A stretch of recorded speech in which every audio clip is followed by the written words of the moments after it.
Yangi yil oldidan Andijonda 12 mingdan ortiq pirotexnika vositasining noqonuniy aylanmasiga chek qo'yildi. Andijon viloyati Ichki ishlar boshqarmasi xodimlari, viloyat bojxona boshqarmasining kontrabandaga qarshi kurashish bo'limi xodimlari hamda Milliy gvardiya xodimlari bilan hamkorlikda pirotexnika vositalarining noqonuniy aylanmasiga qarshi Andijon shahrida tezkor qidiruv tadbirini o'tkazdilar. Tadbir natijasida kuzatuvga olingan fuqaroning yashash xonadoni yerto'lasida 16 blokda 9600 dona pirotexnika vositalari borligi aniqlandi. Xonadonning kirish qismida bo'lgan avtotransport vositasi ham belgilangan tartibda ko'zdan kechirilganida, uning salon qismida yana 4 blokda 2400 dona pirotexnika vositalari borligi fosh etildi. Ushbu fuqaroga tegishli bo'lgan aholiga xizmat ko'rsatishga mo'ljallangan binoda ham 7 qutida 705 dona pirotexnika vositalari hamda 1 dona jangovar tayoq saqlanayotganligi aniqlandi. O'tkazilgan tadbir davomida aniqlangan jami 6 turdagi 12705 dona pirotexnika vositalari vaqtincha saqlovga olindi.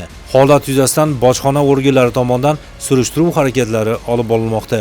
Eslatib o'tamiz, O'zbekiston Respublikasi qonunchiligiga ko'ra noqonuniy pirotexnika vositalarini olib kirish, sotish yoki ishlatish uchun ma'muriy va jinoiy javobgarlik belgilangan.